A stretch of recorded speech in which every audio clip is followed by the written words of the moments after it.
Guys రేపు మన Telugu Titans Gujarat జైంట్స్తో match ఆడబోతున్నారు. ఈ మ్యాచ్ ఖచ్చితంగా మంచి ఇంట్రెస్టింగ్ ఉండబోతుంది. ఒక పక్క మనం టేబుల్లో టాప్ 2 ప్లేస్లో ఉన్నాం. ఇంకో పక్క గుజరాత్ బాటం నుంచి సెకండ్ ప్లేస్లో ఉన్నారు. అంటే 11వ ప్లేస్లో ఉన్నారు. అయితే ఇప్పుడు మన తెలుగు టైటన్స్ ఈ మ్యాచ్లో గెలవడం అంత ఈజీనా? ఖచ్చితంగా కాదనే చెప్పాలి.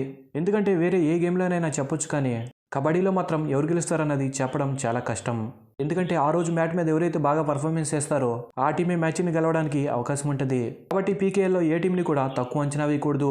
మరి ఇప్పుడు ఈ మ్యాచ్కి సంబంధించి మాట్లాడుకునే ముందు పవన్ షరావత్ ఈ మ్యాచ్కి వస్తాడా? ప్రతి ఒక్క వీడియో కింద ఇదే క్వశ్చన్ అడుగుతున్నారు.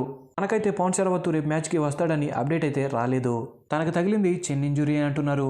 ఇంకా కోచెస్ కూడా పవన్ తొందరలోనే వస్తాడంటున్నారు. కానీ అఫీషియల్గా ఎప్పుడు వస్తాడన్నది చెప్పట్లేదు. ఇంజురీ అయిన తర్వాత పవన్ షరావత్ తెలుగు టైటన్స్ మ్యాచెస్ చూడడానికి కూడా రావట్లేదు. కానీ ఇంజురీ మాత్రం చిన్న ఇంజురీ అంటున్నారు. పవన్ షరావత్ ఈ మ్యాచ్కి వస్తాడా లేదా అన్నది తెలియదు. మనకింకా అఫీషియల్గా అప్డేట్స్ అయితే రాలేదు. వస్తే ఖచ్చితంగా మీ అందరికీ అప్డేట్ ఇచ్చేస్తాను. మేబీ పవన్ షరావత్ ఈ మ్యాచ్కి కూడా ఆగి నెక్స్ట్ జరగబోయే యుముంబాతో మ్యాచ్కి వస్తాడేమో అని అనుకుంటున్నా. చూద్దాం పవన్ షరావత్ ఎప్పుడు వస్తాడన్నది. ఇంకా మనం మ్యాచ్ విషయంకి వచ్చేస్తే రేపు 8ంటికి Gujarat versus Telugu Titans match ఉంది. ఈ మ్యాచ్లో రెండు టీంలకు కూడా గెలుపు అనేది చాలా ఇంపార్టెంట్. గుజరాత్ బాటంలో నుంచి పైకి రావడానికి ట్రై చేస్తారు. ఇంకా తెలుగు టైటన్స్ టాప్ 2 ప్లేస్లో నుంచి టాప్ 1 ప్లేస్కి వెళ్ళడానికి ట్రై చేస్తారు. కాబట్టి ఈ రెండు టీంలకు ఈ మ్యాచ్లో గెలవడం చాలా ఇంపార్టెంట్. ఇంకా ఫస్ట్ ఆఫ్ ఆల్ గుజరాత్ గురించి మనం మాట్లాడుకుంటే గుజరాత్ ప్రజెంట్ ఫామ్ అయితే అస్సలు బాగలేదు. ఈ సీజన్లో 11 మ్యాచెస్ ఆడితే 2 మ్యాచెస్ గెలిచి ఒక మ్యాచ్ టై చేసుకున్నారు. మొత్తం 15 పాయింట్స్తో పాయింట్స్ టేబుల్లో 11th ప్లేస్లో ఉన్నారు. ఈ సీజన్ గుజరాత్లోకి నీరజ్, గుమాన్ సింగ్ ఇలాంటి పెద్ద పెద్ద ప్లేయర్స్ వచ్చినప్పటికీ కూడా మ్యాచెస్ అయితే గెలవలేకపోతున్నారు. గుమాన్ సింగ్ ఒక మ్యాచ్ సరిగ్గా ఆడితే ఇంకొక మ్యాచ్ ఆడలేకపోతున్నాడు. ఇంకా డిఫెండర్స్ కాంబినేషన్ కూడా సెట్ కావట్లేదు. అందుకే గుజరాత్ జైంట్స్ మ్యాచెస్ చివరిదాకా పోరాడి ఓడిపోతున్నారు. ఇంకా మన తెలుగు టైటన్స్ గురించి మీకు కొత్తగా చెప్పాల్సింది ఏమీ లేదు. ఆల్మోస్ట్ తెలుగు టైటన్స్ ఫ్యాన్ అన్న ప్రతి ఒక్కరు తెలుగు టైటన్స్ని కన్ఫామ్గా ఫాలో అవుతారు. అయితే ఈ సీజన్ తెలుగు టైటన్స్ ఫామ్ అయితే సూపర్గా ఉంది. ప్రతి ప్లేయర్ కూడా రెస్పాన్సిబిలిటీగా ఆడుతున్నారు. మెయిన్గా కెప్టెన్ విజయ్ మాలిక్ టీంని ముందుండి బాగా లీడ్ చేస్తున్నాడు. ఇంకా ఆశిష్, మంజిత్, ఇంకా డిఫెండర్స్ అంకిత్, సాగర్ రావాల్, శంకర్ గడాయ్, ఇంకా అజిత్ డిఫెన్స్లో అదర్ కొట్టేస్తున్నారు.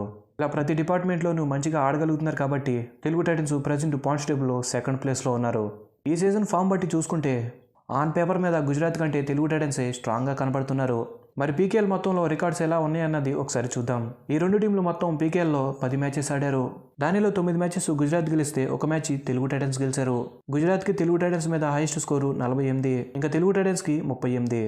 లోయెస్ట్ స్కోరు గుజరాత్కి 24, తెలుగు టైటన్స్కి 19. ఇంక ఈ రెండు టీంల మధ్య లాస్ట్ 5 మ్యాచెస్ చూసుకుంటే 5 మ్యాచెస్ గుజరాతే గెలిచారు. కాబట్టి ఇప్పుడు తెలుగు టైటన్స్కి రివెంజ్ తీసుకోవడానికి ఇదే కరెక్ట్ టైం అని చెప్పాలి. కాబట్టి ఇలాంటి అవకాశాన్ని తెలుగు టైటన్స్ వదులుకోకూడదు. ఈ సంవత్సరం గుజరాత్ అంత స్ట్రాంగ్ ఏమీ లేదు. ఇంక ఈ రెండు టీంలకు సంబంధించి పాసిబుల్ స్టార్టింగ్ 7. మొదటిగా గుజరాత్ ముగ్గురు రైడర్స్ గుమాన్ సింగ్, రాకేష్, ప్రతీక్ దహియా. ఇంకా defenders left corner Jitendra Yadav, right corner Himanshu, right cover Neeraj Kumar, left cover Mohit. ఇంకా మన తెలుగు టైటన్స్ ముగ్గురు రైడర్స్ విజయ్ మాలిక్, ఇంకా ఆశిష్ నర్వాల్.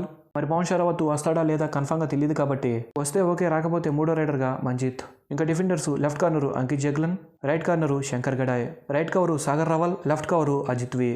గతంలో రికార్డ్స్ అయితే తెలుగు టైటన్స్ మీద గుజరాత్కి మంచి రికార్డ్స్ ఉన్నాయి. కానీ ప్రజెంట్ ఫామ్ అయితే గుజరాత్ కన్నా తెలుగు టైటన్స్ ఫామ్ సూపర్గా ఉంది. కాబట్టి నేనైతే ఈ మ్యాచ్లో ఖచ్చితంగా మన తెలుగు టైటన్స్ గెలుస్తారనుకుంటున్నా. మరి మీరేమనుకుంటున్నారన్నది కామెంట్ సెక్షన్లో కామెంట్ చేసి తెలపండి.